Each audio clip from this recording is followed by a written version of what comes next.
معزز سامعین، میری ماؤں، میری بہنوں، میری بیٹیوں اور برادران اسلام، آج میں شاکر آپ سے رمضان المبارک کی 12 تاریخ یعنی 12 رمضان المبارک کو اسلام اور کفر کے درمیان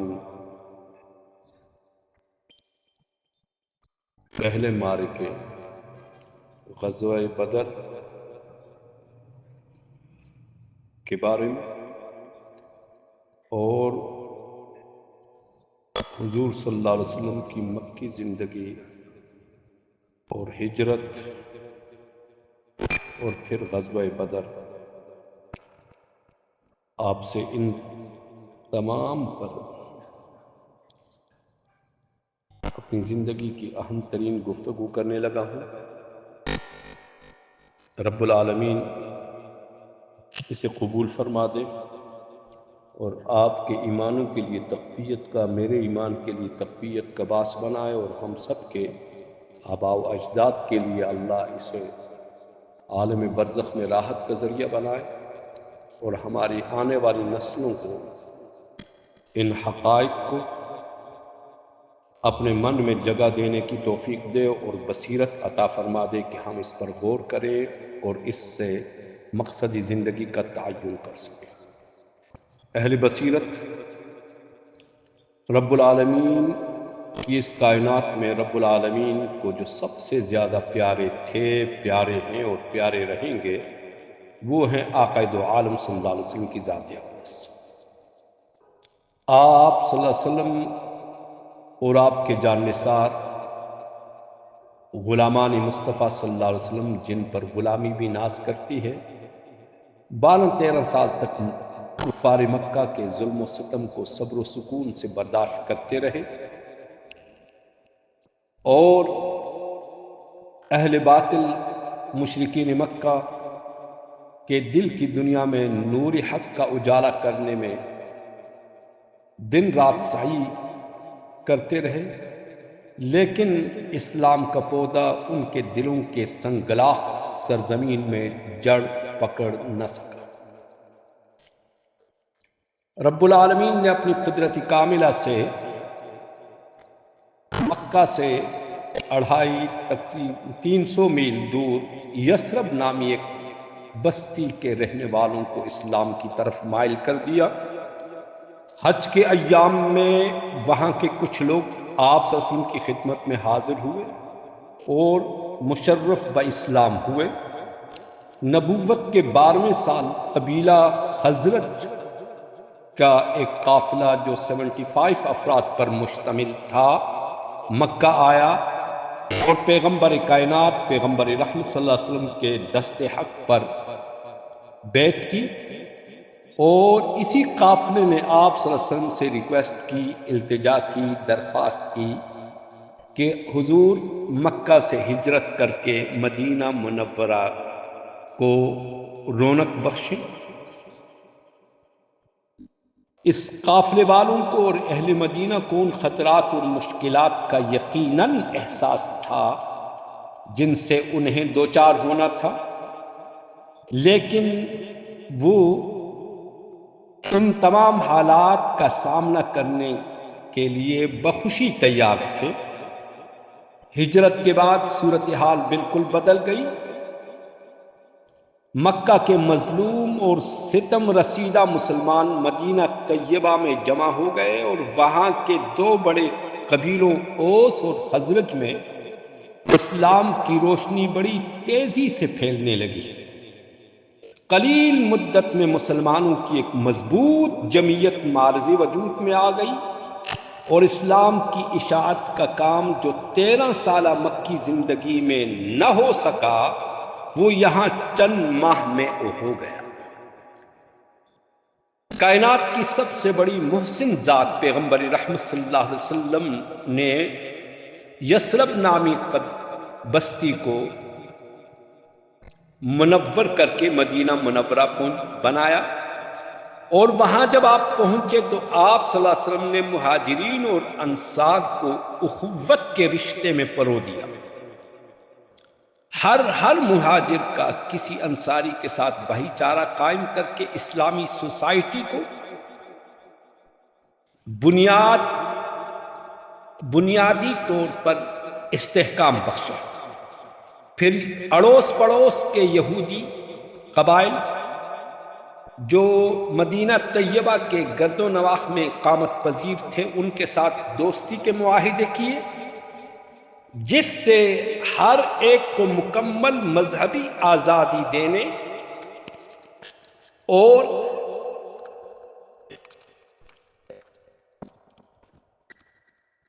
ساتھ ہی ساتھ ان کے یہ بھی طے پایا کہ اگر کسی طرف سے مدینہ پر حملہ کیا جائے تو سب مل کر کے حملہ آور کا مقابلہ کریں گے۔ اہل مکہ، مسٹر ابو جہل اینڈ کمپنی ان حالات سے بے خبر نہ تھے۔ اسلام کی روز افزوں ترقی اور آس پاس کے بسنے والے قبائل سے مسلمانوں کے دوستانہ معاہدے اہل مکہ کے لیے بڑی بے چینی اور اضطراب کا سبب تھے۔ وہ خوب جانتے تھے کہ اسلام کا عروج ان کے مشرکانہ عقائد، ان کے جاہلانہ نظام حیات کے لیے موت کا پیغام ہے۔ اس لیے انہوں نے مدینہ کی فضا کو اسلام اور اہل اسلام کے لیے ناسازگار بنانے کی تگودو شروع کر دی۔ مدینہ طیبہ میں دو عناصر ایسے تھے جنہیں بڑی آسانی سے وہ اسلام کے خلاف استعمال کر سکتے تھے: عبداللہ بن ابی رئیس المنافقین اور یہود۔ پیغمبر رحمت صلی اللہ علیہ وسلم کی تشریف آوری سے پہلے رئیس المنافقین عبداللہ بن ابی کے لیے حالات اتنے سازگار ہو گئے تھے کہ اس کی بادشاہت کا اعلان کیا جانے والا تھا، اور ایک زرگر کے پاس اس کے لیے تاج شاہی تیار ہوا چاہتا تھا کہ پیغمبر کائنات صلی اللہ علیہ وسلم کے قدم مبارک مدینہ طیبہ کی مٹی سے لگے اور رئیس المنافقین عبداللہ بن ابی کی امیدیں خاک میں مل گئیں۔ اس لیے اس کے دل میں اسلام کے خلاف بغض و عناد کا ایک ایسا جذبہ، ایک ایسی حسد اور ایک ایسی آگ بھڑک اٹھی۔ اب اسے اور اس کے حواریوں کو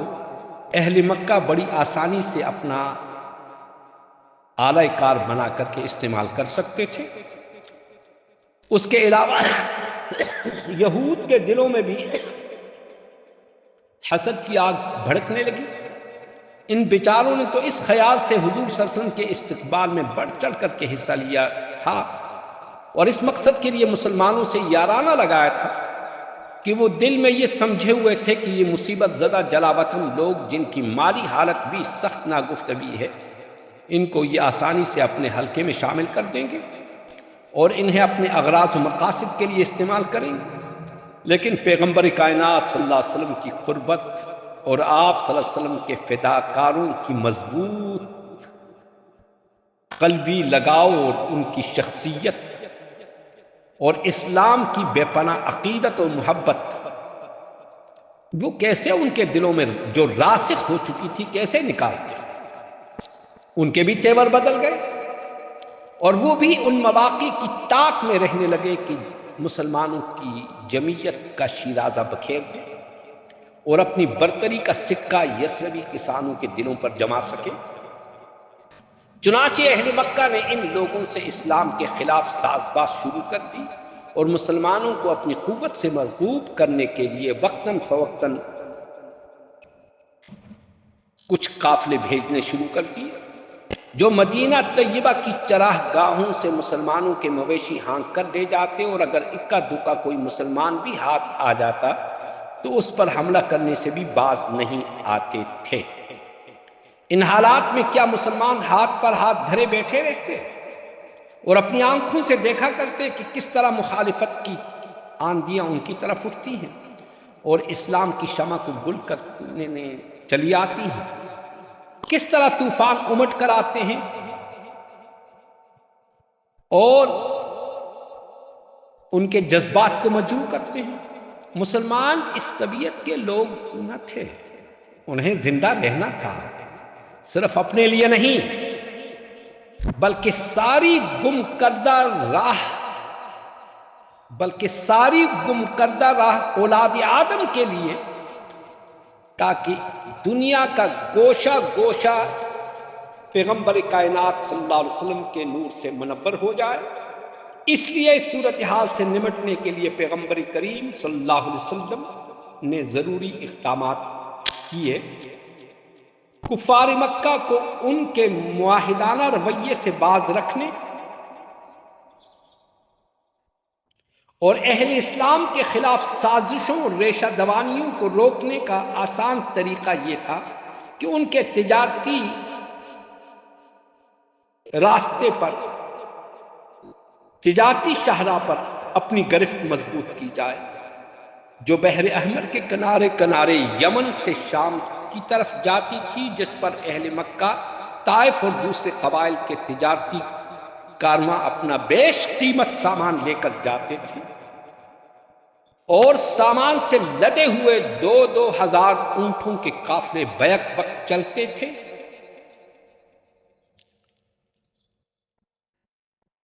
جو ان کے لیے زندگی اور موت، یعنی جن کی رکاوٹ زندگی اور موت کا سامان تھا، اور اہل مکہ کی تمام تر معیشت کا انحصار بھی اسی پر تھا۔ چنانچہ مصطفیٰ کریم صلی اللہ علیہ وسلم نے سب سے پہلے قبائل کے ساتھ معاہدے کیے، اڑوس پڑوس کے، اور ان کو بطور خاص فوکس کیا جو اس شاہراہ کے ارد گرد سکونت پذیر تھے۔ ان قبائل کو ساتھ ملانے کے بعد کفار مکہ کو مرعوب کرنے اور ان کو اپنی بالادستی کا احساس دلانے کے لیے چھوٹے چھوٹے دستے آپ صلی اللہ علیہ وسلم نے بھیجنے شروع کر دیے۔ نوٹ کر لیا جائے کہ ہجرت کا دوسرا سال تھا، شعبان المعظم کا مہینہ تھا، فروری یا مارچ سن 623 عیسوی، سن 623 623 عیسوی، جب مسٹر ابو سفیان کی قیادت میں اہل مکہ کا ایک تجارتی کارواں جس میں 50,000 پاؤنڈ کی مالیت کا سامان تھا، شام سے مکہ کی طرف روانہ ہو چکا تھا، اس کے ساتھ محافظ دستے کی تعداد بہت کم تھی۔ اس خوف سے کہ کہیں مسلمان اس کارواں کی اطلاع پا کر اس پر حملہ نہ کر دیں، مسٹر ابو سفیان نے اپنا نمائندہ اجرت دے کر منتخب کیا اور اسے دوڑایا کہ جائیے مسٹر، اہل مکہ کو اطلاع دیجئے کہ وہ اس قافلے کو مسلمانوں سے بچانے کے لیے نکلیں۔ جب وہ قاصد مکہ پہنچا تو اس نے حسب دستور جاہلیت اپنے اونٹ کے کان کاٹ ڈالے، اونٹ کی ناک چیر دی اور اپنے پالان کو الٹا ڈال دیا، اپنی قمیض کو آگے پیچھے سے پھاڑ ڈالا اور زور زور سے چلانا شروع کر دیا کہ اے اہل قریش، تمہارا مال و اسباب، تمہارا ساز و سامان، تمہارے اموال جو ابو سفیان کے قافلے میں تھے، ان پر محمد صلی اللہ علیہ وسلم نے اپنے یاروں سمیت حملہ کر دیا ہے۔ میں نہیں خیال کرتا کہ تم اس کی حفاظت کر سکو گے، پہنچو، فریاد کو قبول کرو اور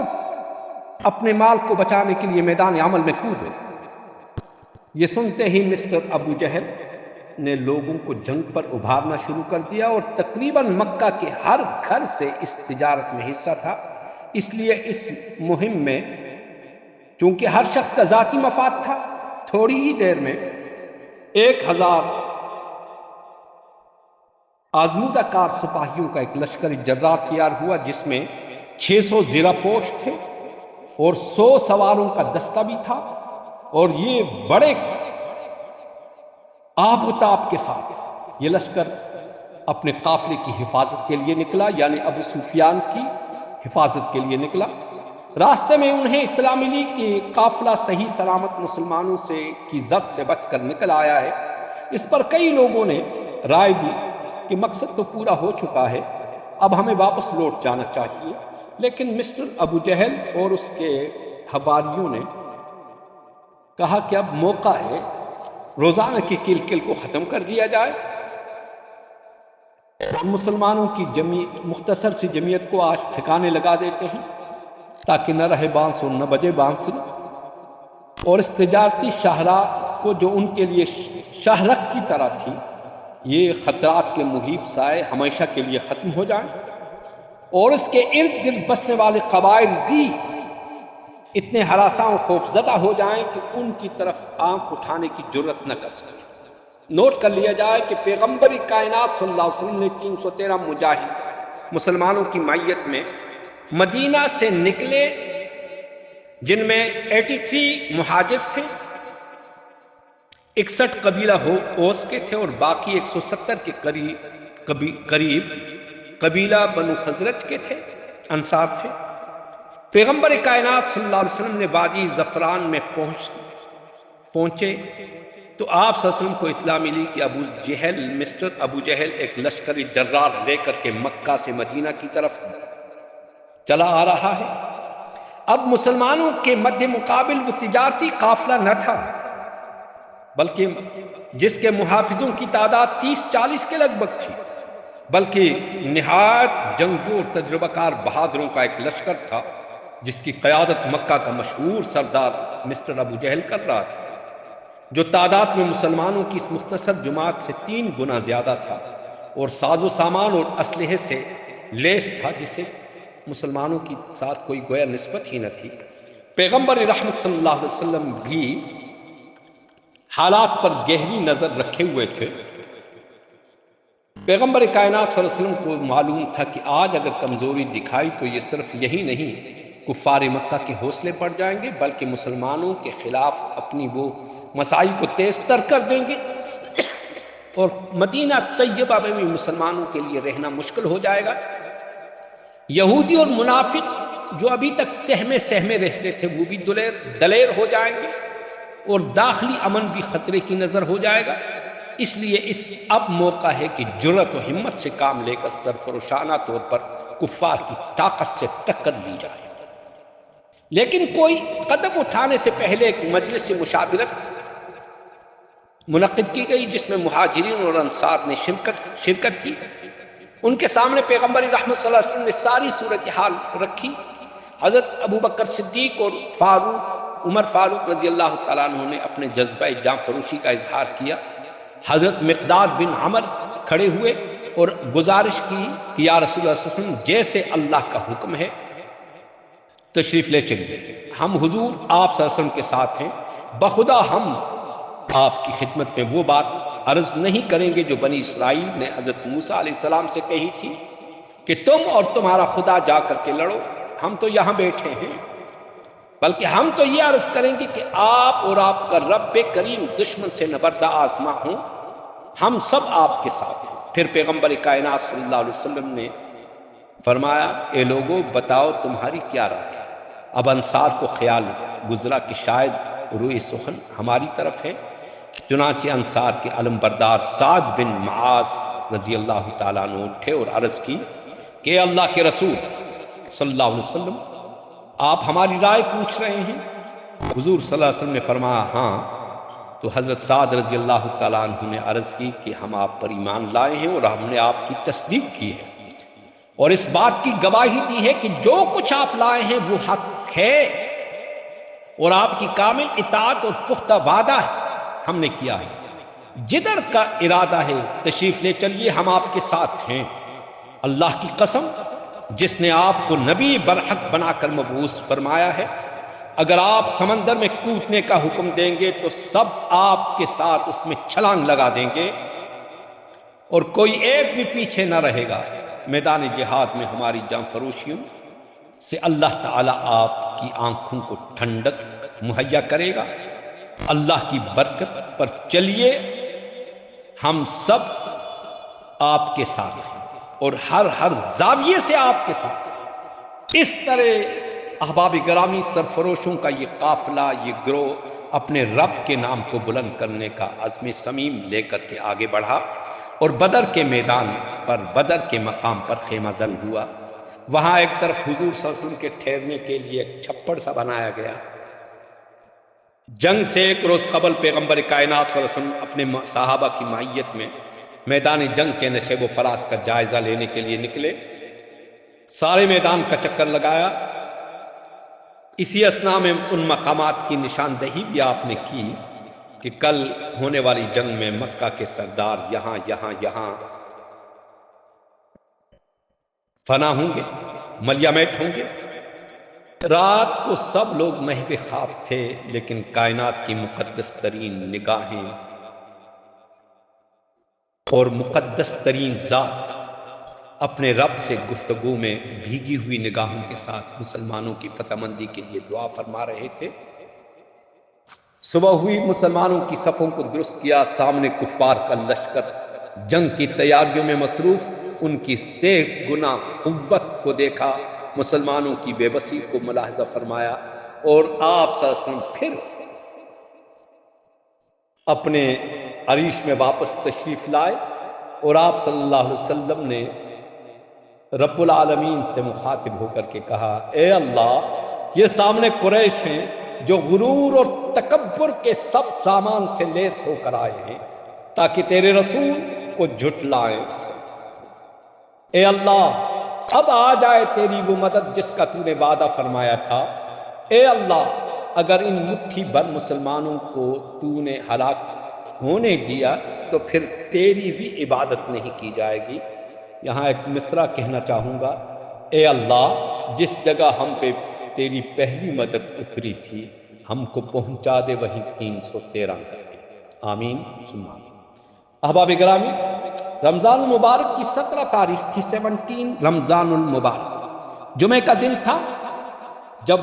چشم آفتاب نے اور وادی بدر کے سنگریزوں نے ایک انوکھی جنگ دیکھی جس میں باطل اپنی پوری قوت کے ساتھ اسلحے سے لیس ہو کر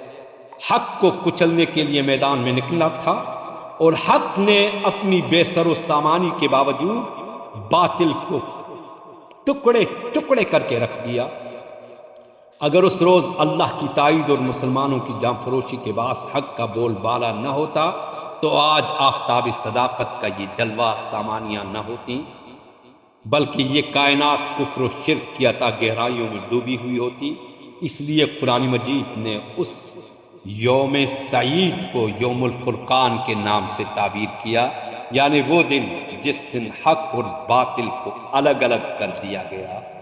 یہ ہے وہ جنگ بدر کا سیاسی اور تاریخی پس منظر احباب گرامی،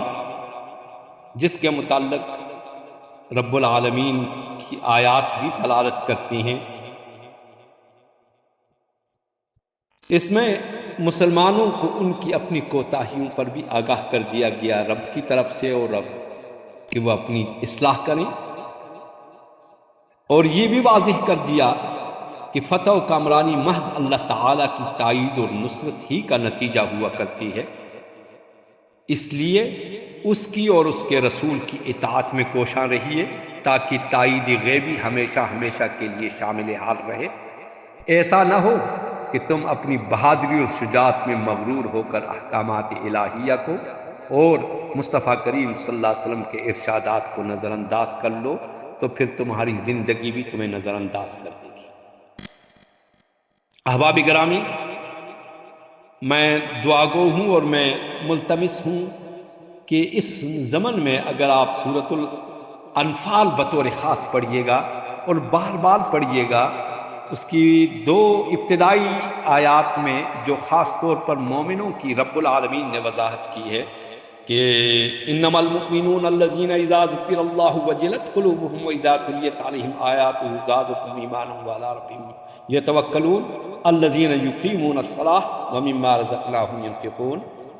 5 صفات کو بیان کر کے کہا گیا یہ مومن ہے، یہ مومن ہے، یہ ان صفات سے متصف افراد مومن ہیں، اور پھر ان کے لیے ایوارڈ کا بھی رب العالمین نے اعلان کیا، اولئک هم المؤمنون حقا۔ اب ان کو کیا ملے گا؟ لہم درجات عند ربہم، ان کے لیے اللہ کے ہاں مرتبہ اور مقام ہے، اور بخشش ہے، اور باعزت روزی ہے۔ اے کریم اللہ اپنے فضل اپنے کرم سے مجھے اور میرے تمام سامعین کو ان حقائق کو بار بار سن کر کے اپنے ایمانوں کو تازگی دلوانے کی توفیق عطا فرما، اور ہمیں وہ ایمان جو اصحاب بدر کا تھا اللہ، اس کے چھینٹے ہم پر بھی ڈال دے اللہ، ہم پر بھی ڈال دے اللہ، ہم پر بھی ڈال دے اللہ۔ رمضان مبارک کی ان ساعات میں دعائیں کرتے ہوئے خود سے زیادہ پوری امت کے لیے دعا کیجیے گا، خاص طور پر ہمارے ملکی حالات اور اس وقت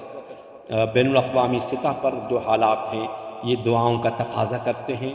آئیے رب سے التجا کرتے ہیں کہ اے اللہ اپنے فضل اپنے کرم سے وہ مدد جو بدر کے میدان میں تو نے مسلمانوں پر اتاری تھی امت مسلمہ کا مقدر کر دے، اور امت مسلمہ کو بھی غیرت و حمیت اپنانے کی، اسلامی غیرت و حمیت اپنانے کی توفیق عطا فرما، اور کریم مصطفیٰ